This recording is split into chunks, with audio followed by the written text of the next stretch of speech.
এই বাড়িতে আজকে সবাই যা বলেছে আমি কিছুতেই বলতে পারছি না। রোজ রোজ ওরা আমাকে কষ্ট দিচ্ছে, আর কত সহ্য করব, আর পারছি না। আমাকে এখান থেকে নিয়ে যাও মামা। 20 বছর আগে তুমি তো বাবাকে বিয়ে করে আমেরিকা চলে গেছিলে। আমি ছোট থেকেই জেনেছি এই পৃথিবীতে আমাদের আর কেউ নেই। তারপর একদিন তুমি বললে গ্রামে নাকি আমাদের পরিবার আছে, তোমার একটা দিদি আছে।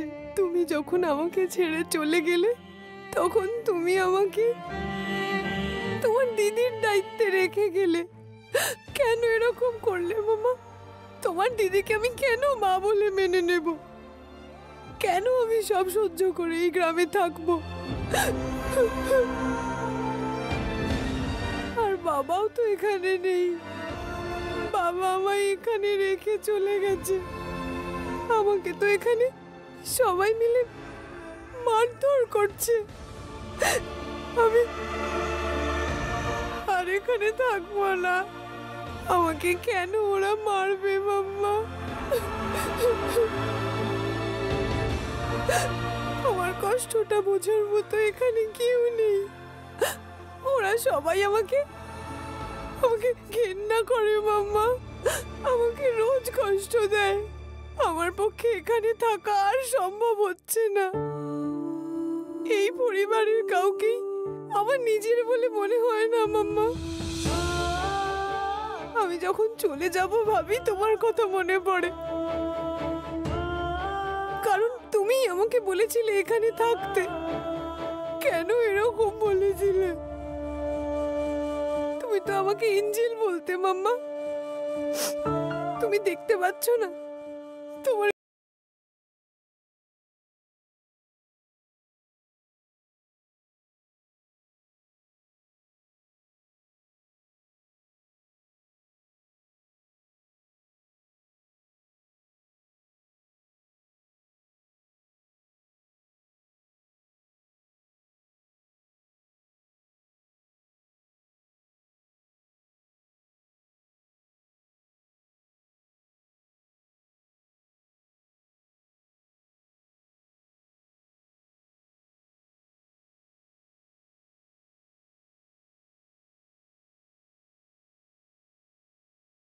কোনো ইচ্ছে নেই মাম্মা।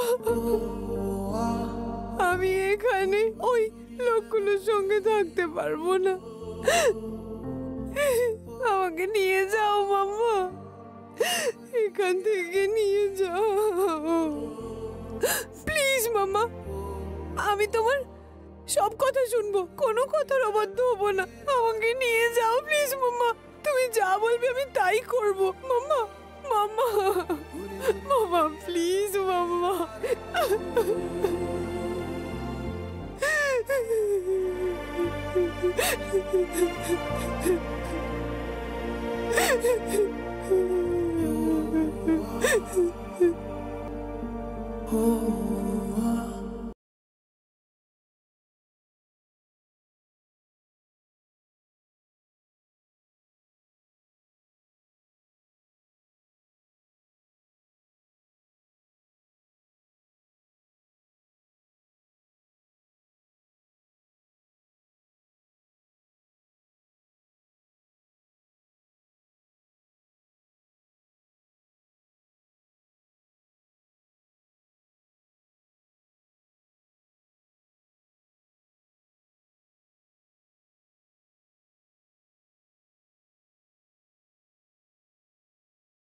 মেকআপ বক্সটা কোথায়?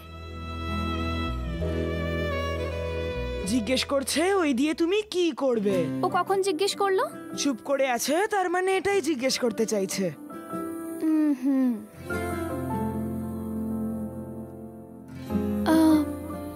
আসলে আমি না আমার মুখে মেকআপ লাগিয়ে গাল দুটো গোলাপি করতে চাই।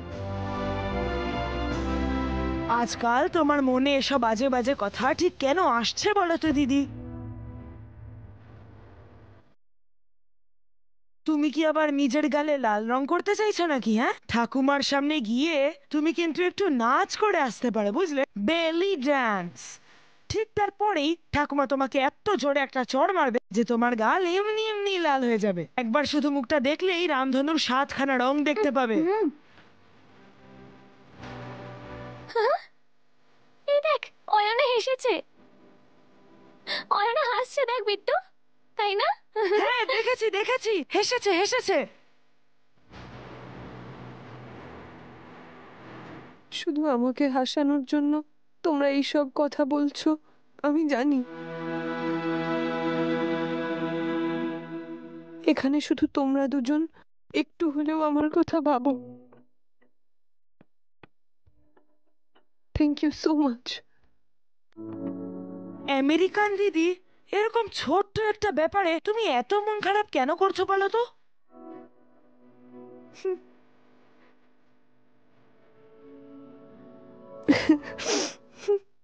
এটা ছোট্ট ব্যাপার। একটা মানুষকে চড় মারা খুব ছোট্ট ব্যাপার। ঠিকই তো, তোমাদের বাড়িতে এটা হতেই পারে একটা ছোট্ট ব্যাপার, কিন্তু আমার মাম্মা, আমার বাবা আমার গায়ে কখনো হাত পর্যন্ত তোলেনি। মাম্মা এখানে থাকলে যে আমার গায়ে হাত তুলেছে তাকে কখনো ছেড়ে দিত না। আসলে আমার মাম্মা বেঁচে থাকলে আমাকে তো এখানে আসতেই হতো না।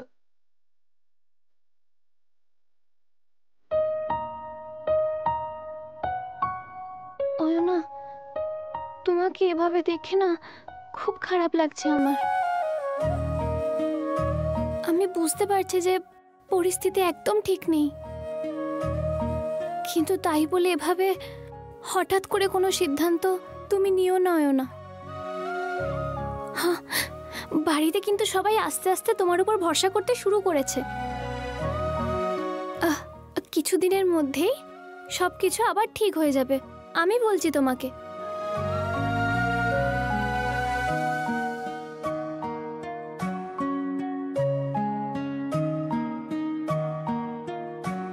তোমার মাকে আমি যে কথা দিয়েছি সেটা আমি কোনোদিন ভাঙবো না আখি।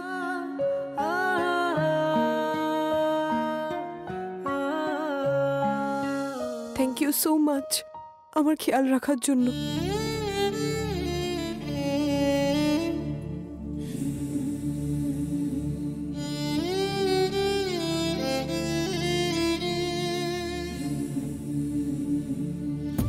চল বিট্টু।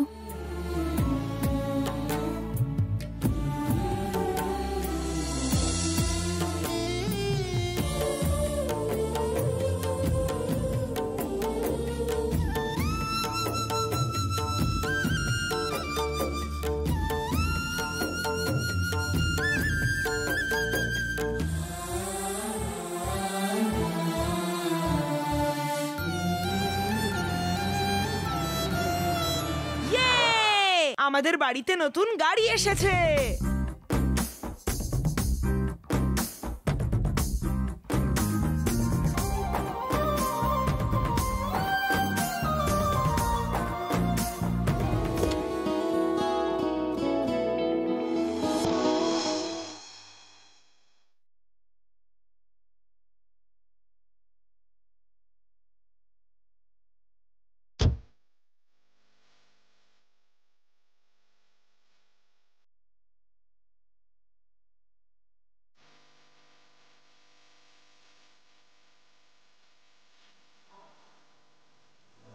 দিদিমা নমস্কার, আশীর্বাদ করুন। সুখে থাকো, আনন্দে থাকো।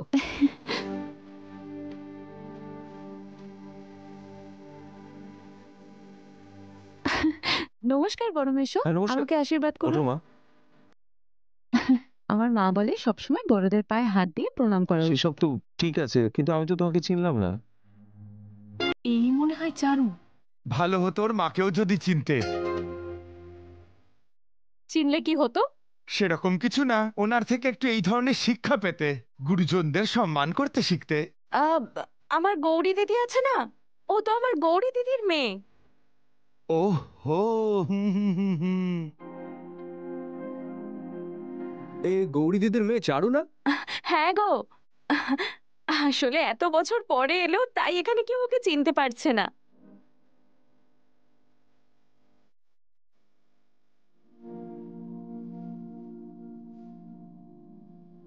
আয় না চারু, এই যে তোর মেশো। নমস্কার মেশো। নমস্কার। আরে পায়ে দিতে হবে না। এই যে জানকী দিদি। নমস্কার বড় মাসি, নমস্কার। আমাকে আশীর্বাদ থাক, করুন। থাক। ভালো থাক। আয়।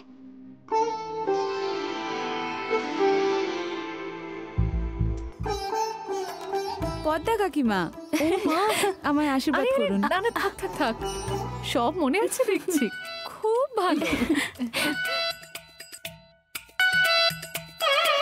নমস্কার কাকামণি, আমায় আশীর্বাদ এই করুন।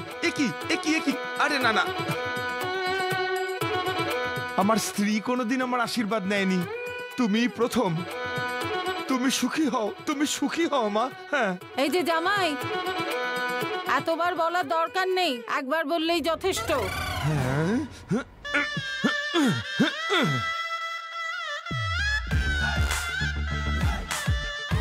তুমি নাকি? হে ভগবান, হে ভগবান! আরে চারু, সমবয়সী কাউকে প্রণাম করতে নেই বাবা। এ আবার কি রে বাবা, মেয়েটার কি কোনো বুদ্ধি শুদ্ধি নেই? তুমি হাসছো কেন আমেরিকান দিদি? সবার এত বাড়াবাড়ি দেখে হাসছি। হুম।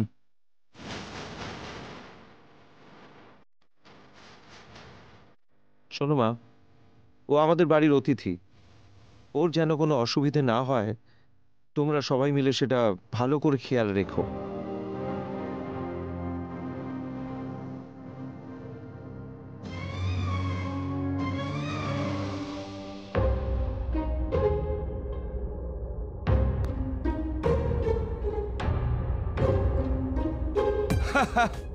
বর্দা বেরিয়ে গেলেন, বলো এবার কি প্ল্যান? তোমাকে রান্না করতে হবে। সেটা তোমাকেই খেতে হবে। হ্যাঁ, চারু, সবার থেকে আশীর্বাদ নিলে, মাসির থেকে আশীর্বাদটা নাও। এই বাবা মাসি, খুব তাড়াতাড়ি যেন তোমার বিয়ে হয়। এই তো রাতুল চলে এসছে। ওই দেখো বিয়ের প্রসঙ্গ উঠতেই যুবরাজ হাজির। ওই যে রাতুল ঠিক সময় এসে গেছে।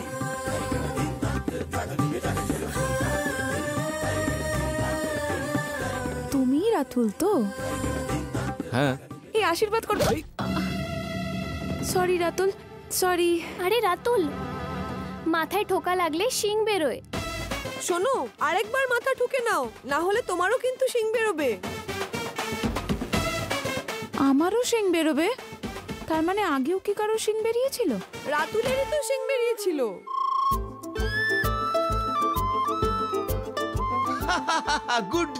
Good joke. কিন্তু আর কেউ হাসছে না কেন? কারণ ইয়ার্কিটা আমার ছেলেকে নিয়েই মারা হলো। শিং গজাবে কিন্তু। দাদা, আরেকবার মারো।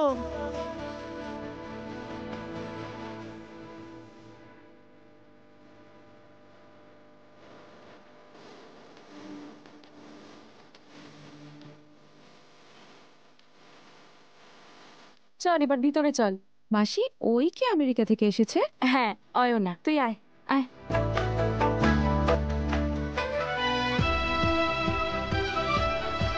হাই। হাই চারু। শুনেছি তুমি যবে থেকে এই বাড়িতে এসেছো তবে থেকেই এই বাড়িতে নাকি ঝামেলা হচ্ছে।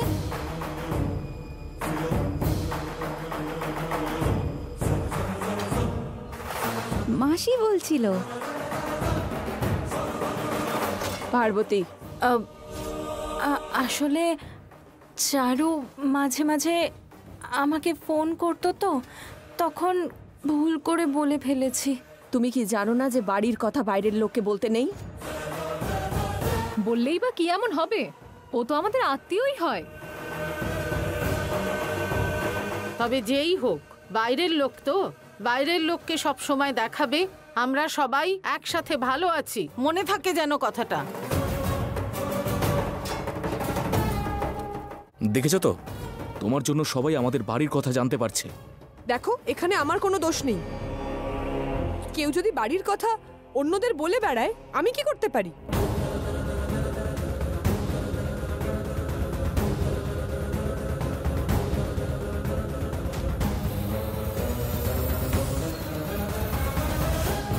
এসব ছাড়ো, চারুকে আগে ভেতরে নিয়ে গিয়ে বসাও।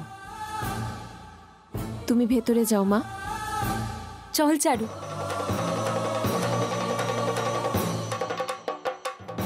আয় আয় আয় আয় বস এখানে।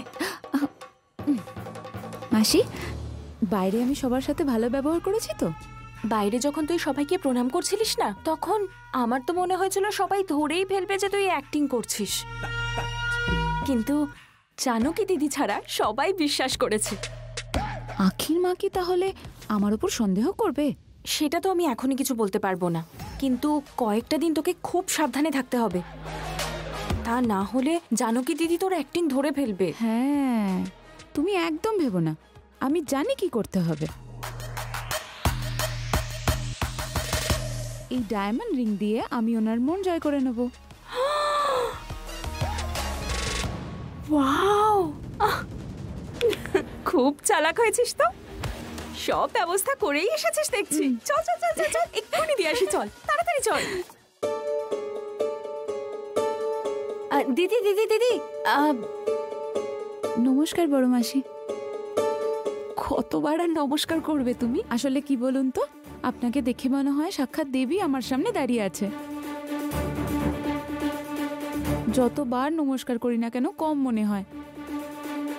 দেখলে দিদি, তোমাকে নিয়ে কত প্রশংসা করছে ও।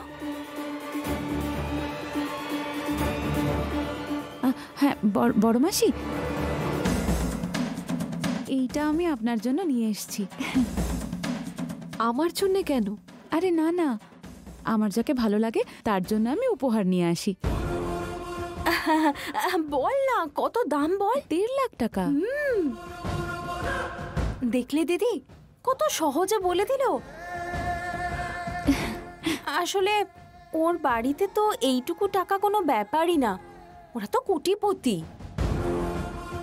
ভগবানের দয়ায় আমার কাছে সবকিছু আছে, আমার এসব লাগবে না। শোনো চারু,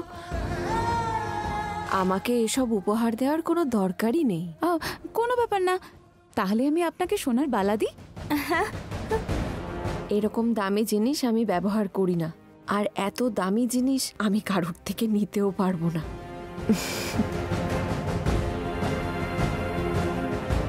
দেখলি তো, উনি এইরকমই।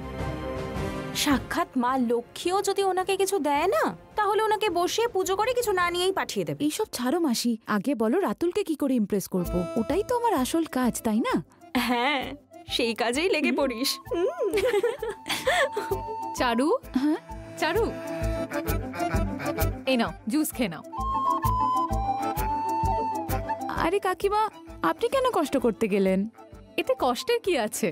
আমি তো শুধুমাত্র তোমার আর আমার ছেলে রাতুলের জন্যই বানালাম। রাতুলকে না হয় আমি দিয়ে দেবো, এইটা আপনি খান। না না, তা কি করে হয়? কাকিমা, আগে তুমি এটা খাও। কথায় আছে, মা খেলে পুরো বাড়ির খাওয়া হয়ে যায়।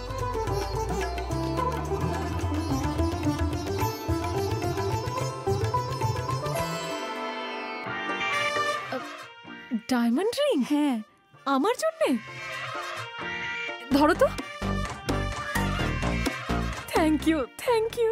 ভালো জিনিস চিনতে তুমি একটুও দেরি করো না।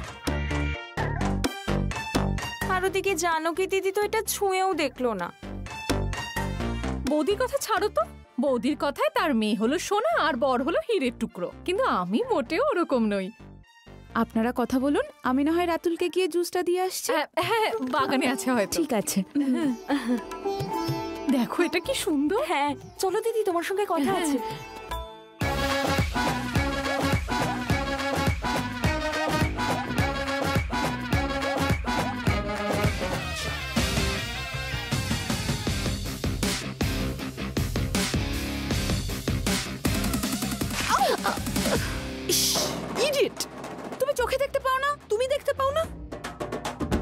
সামনে দিয়ে কি হেঁটে যাচ্ছে চোখে দেখতে পাও না? আরে আমি তো রাতুলকে জুসটা দেবো বলে খুঁজছিলাম, তাই দেখতে পাইনি। ওহো, এই বাড়িতে শুধু তোমার ভলুই থাকে না, এখানে আরো অনেক লোক থাকে। চোখটা খুলে হাঁটা চলা করো। ইস, এই রে, কি হয়েছে অয়না? এই মেয়েটার মাথায় বুদ্ধি নেই, আমার গায়ে এভাবে জুস ফেলে দিল। আমার মাথায় বুদ্ধি নেই এটা শুধু তোমার মনে হয়, কিন্তু এই বাড়িতে বাকি সবাই অন্যরকম কথা বলে, বলে তোমার মাথায় বুদ্ধি নেই। এই মেরে না দাঁত ভেঙে দেবো একদম। ওহো, কিভাবে করবে? তোমার গায়ে এত শক্তি আসবে কোথা থেকে? এই শোনো, তোমার দাঁত ভাঙার মতো শক্তি আমার গায়ে আছে। হ্যাঁ, এই